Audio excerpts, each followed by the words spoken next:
আল্লাহ বলে সেই দিন যার নেকির পাল্লা ভারী হবে তার ঠিকানা হবে জান্নাত, যার নেকির পাল্লা হালকা হবে তার ঠিকানা হবে জাহান্নাম, হাবিয়া নামক জাহান্নাম। তাই বাপেদের বলে যাচ্ছি, টাকা পয়সাগুলো গুনে গুনে গুনে গুনে জমা করে করে ব্যাংকে না রেখে আর গুনে গুনে এথায় ওথায় না রেখে দয়া করে একটু আল্লাহর রাস্তায় দান করে যান।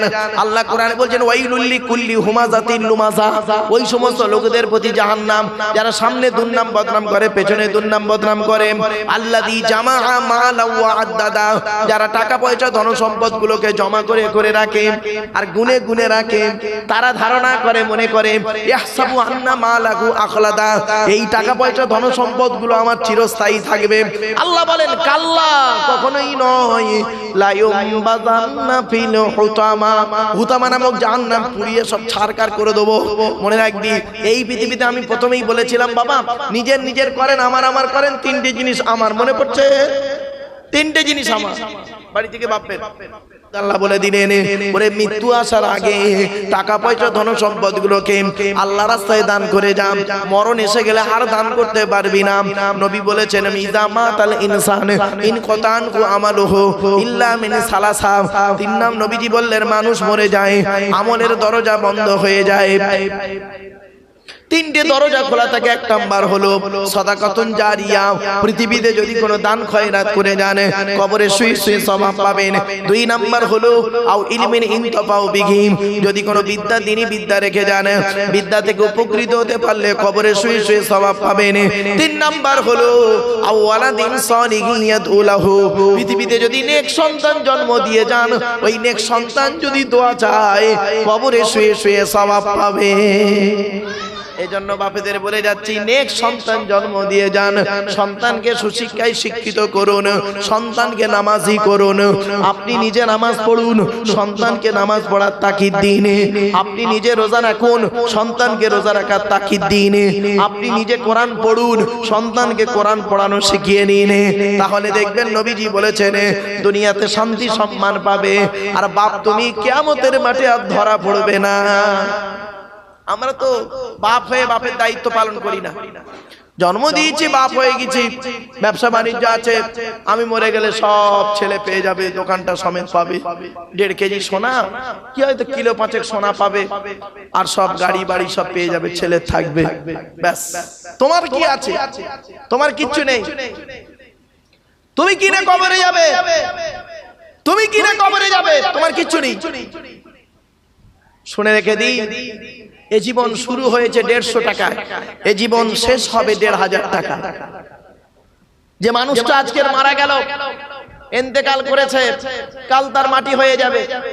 যেদিন উনি পৃথিবীতে এসেছিলেন সেদিন সব থেকে দামি কাপড়টা ওর মাম্মা কিনে দিয়েছিল, ওনার মাম্মা। কত হবে? 100 থেকে 150 টাকা দাম। নিজে পরতে পারেনি, অন্যেই পরিয়ে দিয়েছিল। আল্লাহ বলে দেখ, জীবনের প্রথম কাপড় তার দাম 150 টাকা, নিজে পরতে পারিসনি, অন্যেই পরিয়ে দিল। আর জীবনের শেষ কাপড় নাম হলো তার কাফন, দাম হলো 1500 টাকা, নিজে পরতে পারবি না, অন্যেই পরিয়ে দেবে। তো জীবনের প্রথম কাপড় 150 টাকা, নিজে পরতে পারলি না, অন্যেই পরিয়ে দিল। জীবনের শেষ কাপড় 1500 টাকা, নিজে পড়তে পারলি না, অন্যই পরিয়ে দিল। বাকি যা এই পৃথিবীতে করেছিস, চোখ কান নাক হাত পা মুখ দিয়ে রাত জেগে মুখ থেকে রক্ত বের করে মানে যা গাড়ি বাড়ি সোনা দানা করেছিস, সব শেষ। এই জন্য ছোট হুজুরকে বলে একটা কথা বলতেন, কুদরতে আজিম তার কে বুঝিতে পারে, অজ্ঞান হইবে জ্ঞানী ধ্যান যদি করে। বেওফাই দুনিয়া কেন ভোলা মন, দিবানিশি করো তুমি খোদাকে স্মরণ। গোনাহে ডুবিয়া গেলি ওরে বেশরম, কিয়ামতের দিন তুই করিনি গমন। পানি পানি করে তুমি পড়ে খাপে খাপি, পরে সারি তাড়াতাড়ি দেবে তালা চাবি। মালেকুল মউত তোর জান যাবে লইয়া, ঘরওয়ালা করে দাঙ্গা ভাগেরও লাগিয়া।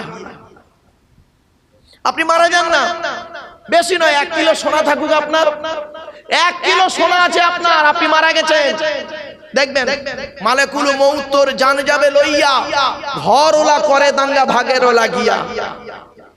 বাপের কি হবে এখন ঠিক নাই, 2 ভাই এখন দেখতে সোনার সেই কিলো 1 কেজি সোনাটা কোথায় আছে। তোর ধনে অন্য জনে উড়াইবে বাহার, তুমি হবে খোরাক ও মাটির উপকার। বন্ধুরে, অন্ধকার নীরব নগরে চলে যাব যেদিন, সেই দিন আর কেউ আমার খবর নেবে না, কেউ কবরের ধারে গিয়ে একবার কাঁদবে না। দুই একবার যাবে কেউ কেউ, আবার সব ভুলে যাবে।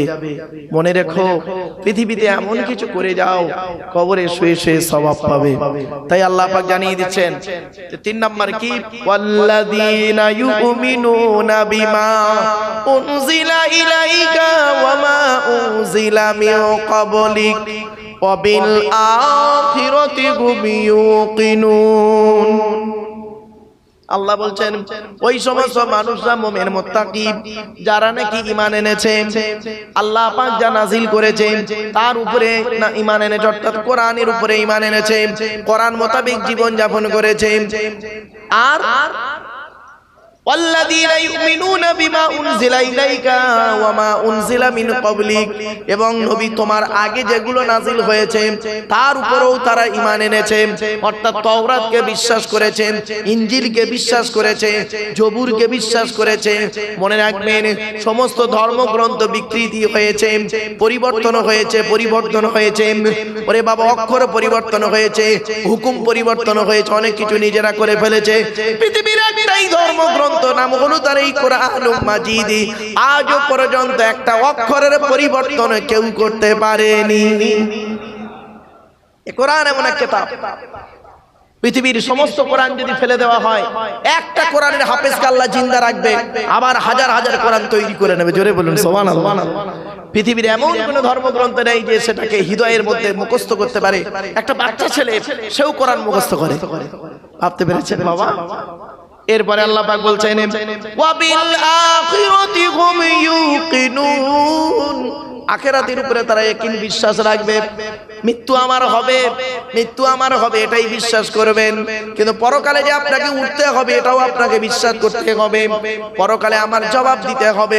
স্ত্রীর হক সম্পর্কে আমাকে জিজ্ঞাসা করবে, ছেলে মেয়ের হক সম্পর্কে আমাকে জিজ্ঞাসা করবে, ভাই বোনের হক সম্পর্কে জিজ্ঞাসা করবে, প্রতিবেশীর দায়িত্ব সম্পর্কে প্রশ্ন করবে, আমার নামাজ রোজা সম্পর্কে প্রশ্ন হবে। এই জবাব আমাকে দিতে হবে কিয়ামতের মাঠে। আল্লাহ বলে সেই দিন তোর মাপবরে ফাআম্মা মান সাকুলাত মাওয়াজিনুহু ফাহুয়া ফি ঈশাতির রাদিয়া ওয়া আম্মা মান খাফফাত মাওয়াজিনুহু ফাউম্মুহু হাওিয়া ওয়া মা আদরাকা মা হিয়া নারুন হামিয়া। এরপরে আল্লাহ পাক বলছেন আখিরাতকে তোকে বিশ্বাস করতে হবে, কিয়ামতের মাঠে তোকে উঠতে হবে। কিয়ামতের সেই দিনের কথা খেয়াল করো। কিয়ামত কবে হবে জানেন বাবা? অসুবিধা হচ্ছে আপনাদের?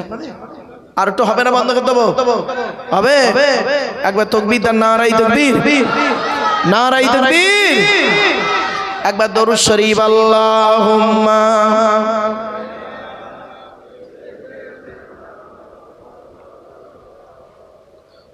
وعلى آله سيدنا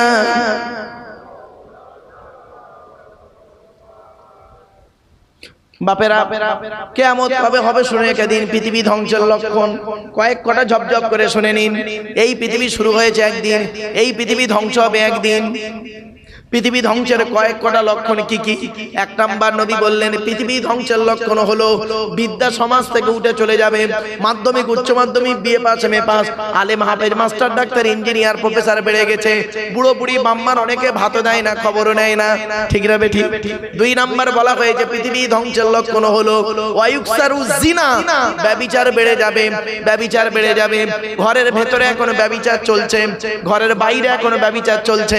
3 নম্বরে বলা হয়েছে ওয়ায়ুকসারু শুরুবুল খমার, মদ পান বেড়ে যাবে, মদ খাওয়া বেড়ে যাবে। 4 নম্বরে বলা হয়েছে নারীর সংখ্যা বেড়ে যাবে। 5 নম্বরে বলা হয়েছে পিতামাতার অবাধ্য সন্তান হবে, পিতামাতার অবাধ্য সন্তান হবে। 6 নম্বরে বলা হয়েছে জলোচ্ছ্বাস দেখা দেবে। 7 নম্বরে বলা হয়েছে ভূমিকম্প দেখা দেবে, ঘন ঘন ভূমিকম্প দেখা দেবে। 8 নম্বরে বলা হয়েছে অজানা রোগের আবির্ভাব ঘটবে। তারপরে বলা হয়েছে ইয়াজুজ মাজুজের আবির্ভাব ঘটবে। পৃথিবী ধ্বংসের লক্ষণ হলো অযোগ্য ব্যক্তিরা নেতৃত্ব দেবে, যার যে সম্পর্কে কোনো জ্ঞান নেই।